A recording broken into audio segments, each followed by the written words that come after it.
Welcome back to the YouTube channels. I'm here in Santa Cruz with Allison's dad. This is his house right back here. And he has a dilemma. He has a huge dilemma. So he's reading the news lately and he's saying that in Santa Cruz and the Bay Area, house prices are falling. And articles do support that, but they're saying that it's because of remote work and whatnot. And I don't think that that's a real true statement, because I don't think that remote work is going to last with all companies. If you weren't hired on to be remote in the first place, you're probably not going to stay remote. If you're hired on site as an employee, you're probably going to have to go back to the office. So that's one dilemma. And he is now thinking of selling his house. Why? Because it's very location dependent. He lives in Aptos, and it's very, very gorgeous area. And now we're at a spot where he's like, I want to retire, I want to downsize, and I'm thinking about selling my house. He doesn't know what he wants yet, but he is really worried because he has ocean view. So he has that super cool view on top of his patio, as I'm going to show you here in a little bit. And he's now really worried because they are going to take his ocean view away with building something. So I'm going to show you guys right here on the curb here on the side of his street where this is going to be going. So let me take it off of active track. So this is the terrace, like I just showed you guys, where we walked by, and that is ocean view. So should he sell or not? Let me know in the comments below. So now this is where he has his ocean view, and you saw that from his balcony. And now we are right here, and they're going to take that away because they're going to build it. And you can see down there, there's the ocean, and you can see that this is going to be gone. I know you can't see it from up there because there's trees. Okay, so now we established that, what would you guys do? Would you guys sell? What is that valuable to somebody or no?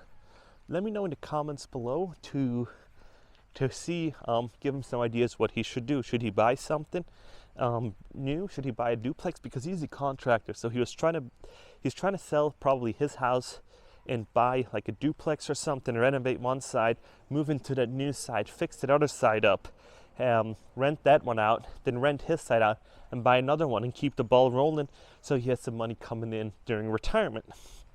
And he has a super low mortgage, pretty low interest rate, and that is also what he needs to consider for his future, right? Because he doesn't want to sell and get into high property taxes. But I remember when I lived in Lindsay Lane, if you haven't seen my last video about Lindsay Lane, look at my last video that I just posted yesterday about what happened to my perfectly nice townhouse that had the most amazing views that is gone now. So we are now at a spot where it's kind of tricky for him to figure out what you want to do. So if you know something or have an idea, let him know. He's going to read these comments from all the videos, and we're going to see what he's going to end up actually doing. But he's appreciative for everybody's help.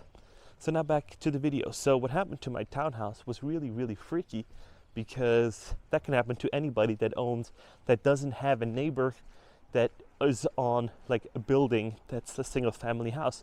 So if you're on an easement or something where there's the city owns it, or the state or water district, something like that, that can easily be gone.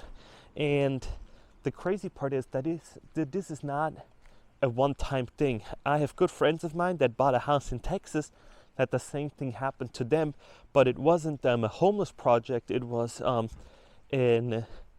they took down this gorgeous green area, and they're planning to put on single family houses, and really tight. So they basically lived into like a single family houses where there's probably about 12 feet between the other houses, and then back there they had coyotes, they had a whole bunch of wildlife sceneries. And what happened to them is that they came and bulldozed that down one day, and they said that that's going to be condos. So they built in their backyard like a 3-4 story condo right almost attached to the backyard where they only had trees and a whole bunch of other stuff. So that is not a one-time type of deal where you're just like, oh, this has just happened to me. No, this is happening everywhere. Even in other states, this is happening. So this is not just a Santa Cruz Democrat liberal phenomenon. This is everywhere. So whenever you buy something like that, you need to know that because the water district owns it or because of somebody else owning it isn't going to mean that it's going to stay like that forever. What's a huge bummer. And my buyers that bought my house were really, really unlucky that that happened to them. They could have announced it a month earlier and they would have had to disclose it or two. And yeah, I did not know. I would have obviously disclosed it, but this is not an anomaly. And now house prices are coming down in the Bay Area, and we're just looking at it like, they haven't come down much, like 5-6%, but they're coming down because they're saying in this article that it's from remote work. But remote work, people are going back to the office, people are quitting, and now what are they gonna do? What are all these people gonna do when remote work is gonna end and they have to move back? So that was my main idea of making this video. So right now you see house prices dropping because of remote work. But in 6 months, a year maybe, people will most likely have to move back to this area and actually come back, and then there's going to be bidding wars again, right?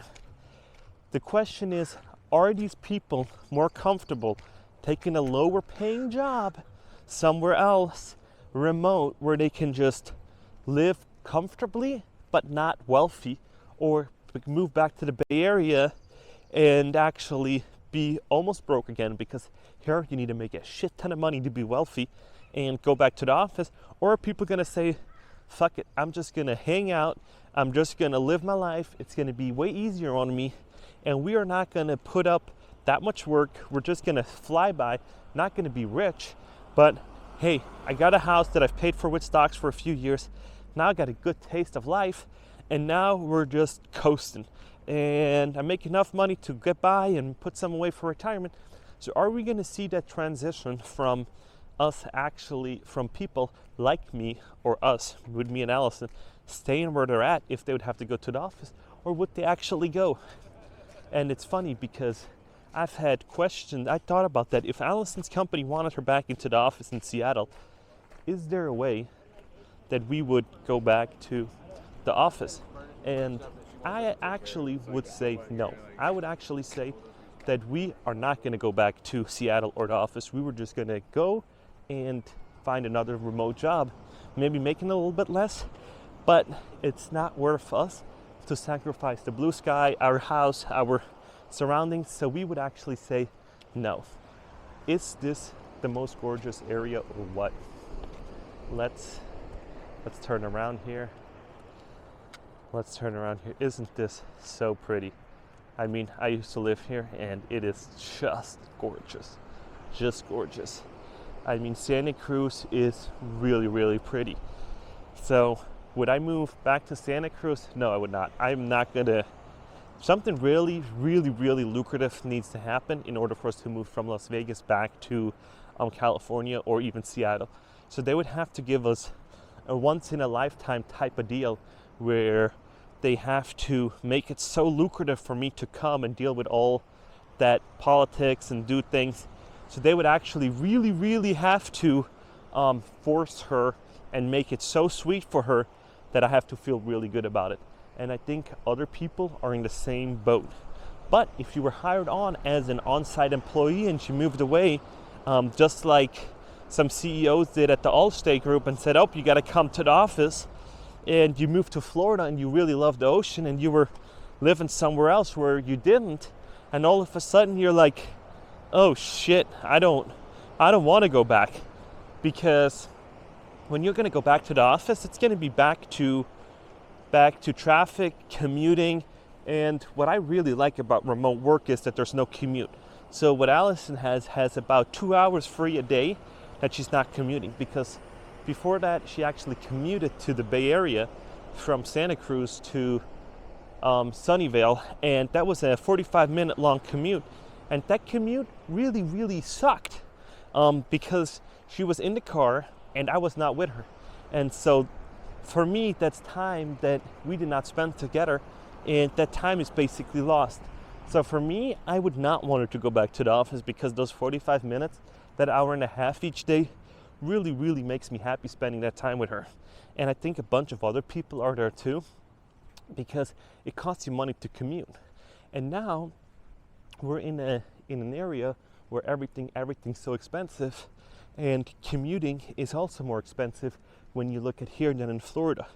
So when people have to come back, do they want to do that or no? Let me know in the comments below what you would do, because frankly, I don't think a bunch of people are going to be really stoked of going back, but I also don't think that they can afford to live their lifestyle with their tech salaries in Florida. So when you look at Cape Coral, one of my most favorite places in Florida to just be, because it's so gorgeous, with those little canals, and you're trying to find a job, but you can't, because those tech jobs are not paying as much. So when you come from an area from like San Francisco, Sunnyvale, and you're making 150, 160, 100,000, and you go back to Florida and they're going to tell you you're going to make 60, 70, 80, you're going to be like, oh fuck, I gotta either cut costs really much, or I gotta find ways how I can increase my income, and then you're going to be working more. So whenever you want to increase your income, you either got to get more hourly or you got to work more. And people now were just coasting. They had cushy jobs, and I'm not saying you didn't work 40 hours a week, but they had nice jobs. And now all of a sudden you're going to have to either get another job to cover the costs, or when you were really smart, you don't have to do any of that, because when you were so smart and you didn't extend yourself and you didn't buy a bigger house, a bigger car, a boat, and all that crazy stuff, you can do just fine. But most Americans, like myself, I would not want to do that. And I'm one of these people that when we left here, I bought a house that's 3 times the size of the one that I've had here in Santa Cruz. So my house here in Santa Cruz was 1,200 square feet, and my house in Vegas is 3,500. So that's a huge, huge difference. But what we've made sure was that the cost decreased. So we only bought it that big of a house because we would have qualified for a way, way bigger one. But what we didn't want is increase our expenses. So what does that mean? Well, that means that me and Allison, the last thing we wanted to do is actually pay more in Las Vegas than we did here, because that would have been a huge bummer. So give you some perspective here. We've paid $8,300 in property taxes the year I left. Right now in Vegas, I pay $4,300, and in sewer and HOA and all that comes about to $80 a month. My HOA in California was $325 now. So there's a huge difference. And my mortgage was more too, with a lower balance. So I had a $400,000 mortgage at 4.5% at $400,000, and my payment was like $3,000. And now I have a $500,000 mortgage at 2.9%, and it is now $2,200. So there's huge differences in cost associated with us moving at the right time, timing the market kind of nicely. And I know not everybody can do that, and no, that's just luck that we did that and picking the right time. Because I know people that were trying to do that, and now they're trying to sell because they're like, oh my gosh, I got to go back to the office. You bought this nice house in Florida, and now you can't get rid of it because interest rates are high, nobody's buying really, and you're like, holy smokes, I've overpaid. I did remodels because I've put in an ADU or an office into that house because I was hoping to work remote for a long time, and now you're like, holy shit, I can't do it. And so now you're in a rock or a hard place, because you're in between a rock and a hard place, because none of these two things that you're doing is going to help you out. So if you're in a situation like that, let me know what you would do. I am not sure, and I've been thinking about this quite some time now. What would we do? And I cannot come up with a good solution, because there's no there's no way how we can just say, oh, you're gonna sell your house and you're gonna just rent someplace or something, because it's not an easy it's not an easy step to pick up your life and move. Now you have friends at your new spot, you maybe moved closer to family members, and now you're gonna give it all up for money. Is that what people would do? I don't know. I wouldn't. But I'm also very fortunate to still have a remote job. And now, if that came to case, yeah, we might have to move depending on how worse the economy gets, because it's not looking very good. Even though people have jobs, it's not like they're just gonna stop it or say, hey, we're just gonna make it special. You can just hang out at the office and not worry about it. And so we're just gonna be nice to you, and you just don't have to come back, but everybody else does. So I see that, and Elon Musk made that same comparison where he was like, well, everybody else needs to come back to the office, so why don't you guys come back to the office?